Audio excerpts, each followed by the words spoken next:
Hello friends, welcome to MMB teaching point. जैसा कि हम जान रहे हैं यूपी ट्रिपल एससी के पीईटी का जो सिलेबस दिया गया है उसमें जियोग्राफी का जो पार्ट है उसका 5 मार्क्स का वेटेज है, जिसमें भारत एवं विश्व की भौतिक भूगोल का एक सब टॉपिक इसमें देखिए डिफाइन किया गया है। तो भारत एवं विश्व का भौतिक, तो उसमें नदी घाटियाँ, भूजल संसाधन, पर्वत पहाड़ियाँ एवं हिमनद, मरुस्थल एवं शुष्क प्रदेश, वन और खनिज, भारत और विश्व में ज़्यादातर इसमें जो है भारत का डिफाइन करने के लिए बोला गया है। ठीक है। परिप्रेक्ष्य में आपको बताना है कि कहाँ पे खनिज क्या चीज़ें होती हैं। जैसा कि हम जान रहे हैं कि जो पिछले साल जो एग्ज़ाम हुआ था कि उसमें देखिए एक क्वेश्चन पूछा गया था कि इसी में से नदियों में से, तो एक क्वेश्चन था कि उसमें था कि हिमालय की नदियाँ, ठीक है, कौन सी हिमालय से नदी निकल रही है। तो नदियों की बात करें तो हम नदियों को दो भाग में बांट सकते हैं। ठीक है, नदियाँ हमारी जो हो गई वो दो भाग में बढ़ जाएंगी, एक हो जाएंगी हिमालय से निकलने वाली, एक प्रायद्वीपीय नदियाँ। ठीक है, तो इसको हम चलते हैं किससे पढ़ते हैं, मैप से। ठीक है, जब हम मैप से पढ़ते हैं तो हमको माइंड में एक चीज़ें आ जाती हैं कि डायरेक्टली उसी हिसाब से अगर हमको क्वेश्चन आ भी नहीं रहा होता है तो हम गेस वर्क बड़ा अच्छा सा लगता है। ठीक है, तो हिमालय पे देखिए हम आ गए, तो हिमालय वाला जो क्षेत्र है वर्ल्ड मैपिंग में हम आए, तो इसमें हिमालय वाले में देखें तो यहाँ पे हम आते हैं। तो यहाँ पे देखिए क्या है, हमारा माउंट हिमालय, और ये हिमालय का हमारा पार्ट हो गया। हमने क्या आपको बोला कि जब हम मैपिंग से जब पढ़ते हैं तो हमको काफ़ी चीज़ें याद रहती है। देखिए हिमालय को 3 भाग में बांट देंगे, 4 भाग में बांटा जाएगा। एक हमारा हो जाएगा ट्रांस, मध्य, लघु एंड शिवालिक।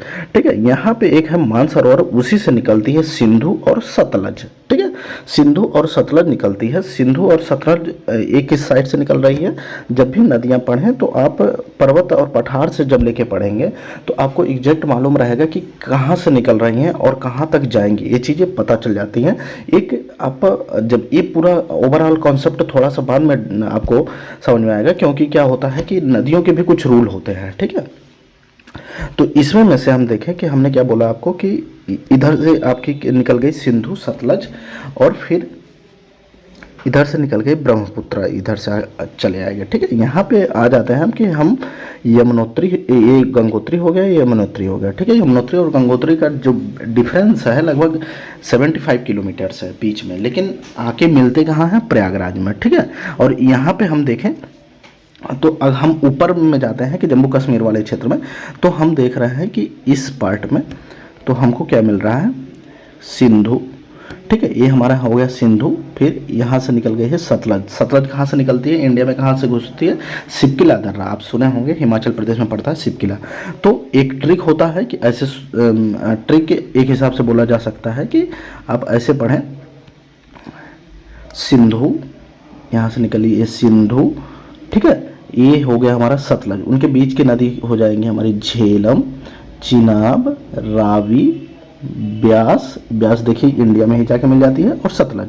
ठीक है, और ये देखिए ये चिनाब में ही रावी जाके मिलती है। ठीक है, रावी जो है चिनाब में जाके मिल जाती है, और जहाँ पे सतलज और चिनाब जाके मिलती हैं उसको हम बोलते हैं, एक पाकिस्तान होता है और पठानकोट में जाके मिलती है। ठीक है, और इसको बोलते हैं पंचनद।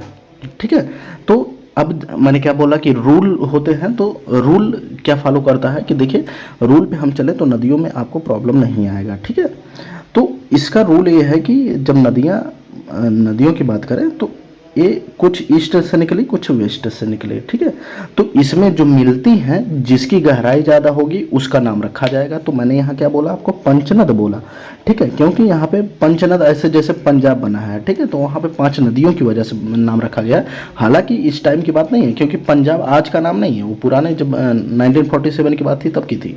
ठीक है, क्योंकि यहाँ पे पाकिस्तान वाले भी क्षेत्र को पंजाब बोला जाता है। ठीक है, तो वहाँ पे 5 नदियाँ आती हैं। ठीक है, पंचनद, तो नाम कैसे रखा गया, जिसमें ज़्यादा जाके मिल रही हैं तो जिसकी गहराई ज़्यादा होती है उसी के नाम से बढ़ जाता है। जैसे कि यमुनोत्री और गंगोत्री से निकलती हैं, गंगा और यमुना। तो ठीक है, तो वहाँ से यमुनोत्री से निकलती है यमुना, तो लेकिन नाम यहाँ आके किस में आके प्रयागराज में मिल जाती है, जिससे क्या हम नाम रख देते हैं, हमारा क्या नाम हो जाता है इसका, गंगा।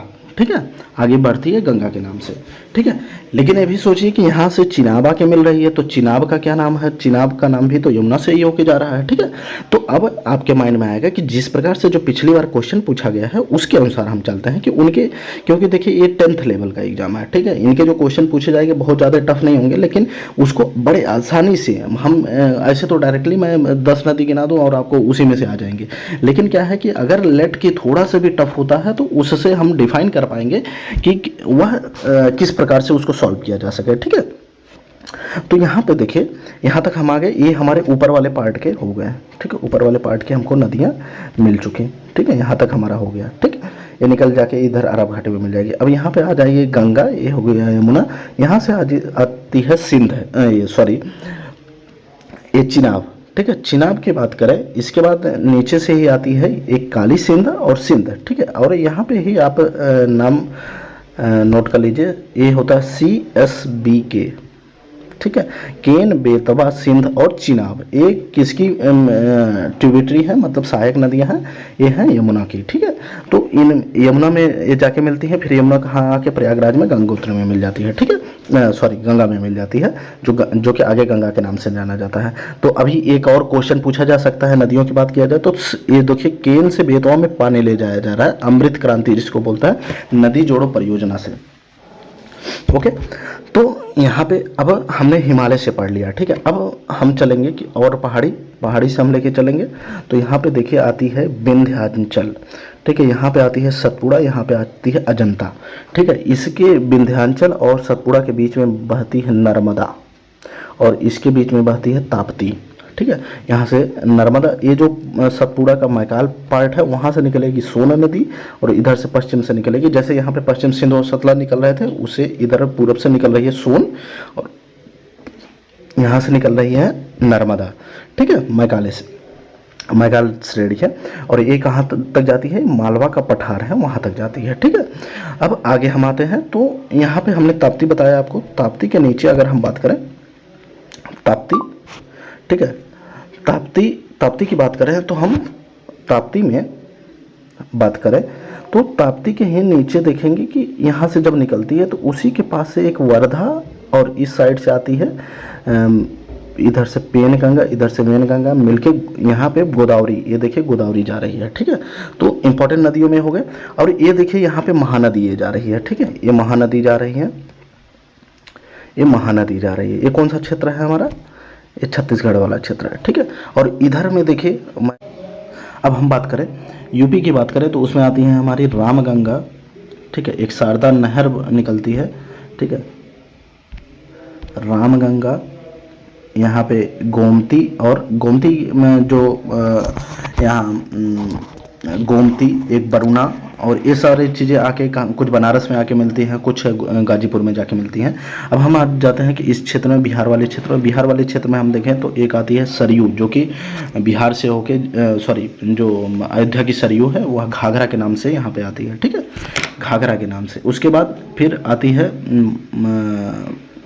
गंडक, बूढ़ी गंडक, कोसी और महानंदा, ठीक है। ये यहाँ तक हम उत्तर भारत की हमारी नदियाँ कंप्लीट हो गई, ये हिमालय की नदियाँ थी, ठीक है। अब हम नीचे आ जाते हैं, तो इसमें देखिए आप कुछ, इसमें मैंने क्या बोला कि कुछ कॉन्सेप्ट्स हैं उनको जान लीजिए।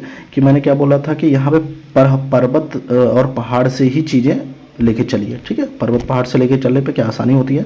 यहाँ से देखिए ये बगल में ही अरब सागर है, लेकिन यहाँ नहीं जाएंगे, ये इस साइड जाएंगे, जबकि यहाँ पे नर्मदा और ताप्ती इसलिए चली गई क्योंकि वो बीच में एकदम खाई है। मैंने 3 बताया, तो 3 के बीच में जो खाई बनता है उसी में नर्मदा और ताप्ती जाती हैं, ठीक है। तो यहाँ से देखिए कृष्णा, कावेरी और बैगई नीचे वाली हो जाएंगी, और गोदावरी, ठीक है, जो इंपॉर्टेंट नदियाँ मैं उसको बता रहा हूँ, ठीक है। कुछ भीमा है, कुछ ऐसे ऐसे जाके उसमें दक्षिण भारत की नदियाँ, जिनको हम किसको बोल रहे हैं, प्रायद्वीपीय नदियाँ, ठीक है। प्रायद्वीपीय नदियाँ अगर हम ऐसे इंडिया की नदियों को बांटें, एक हमारी हो गई हिमालय की नदियाँ और एक हो गई प्रायद्वीपीय नदियाँ। ज़्यादातर प्रायद्वीपीय नदियाँ जो हैं किस में जाके मिलती हैं, बंगाल की खाड़ी में, ठीक है, क्योंकि इधर में एक क्या हमारा है, ये पश्चिमी घाट है, इधर है पूर्वी घाट, ठीक है।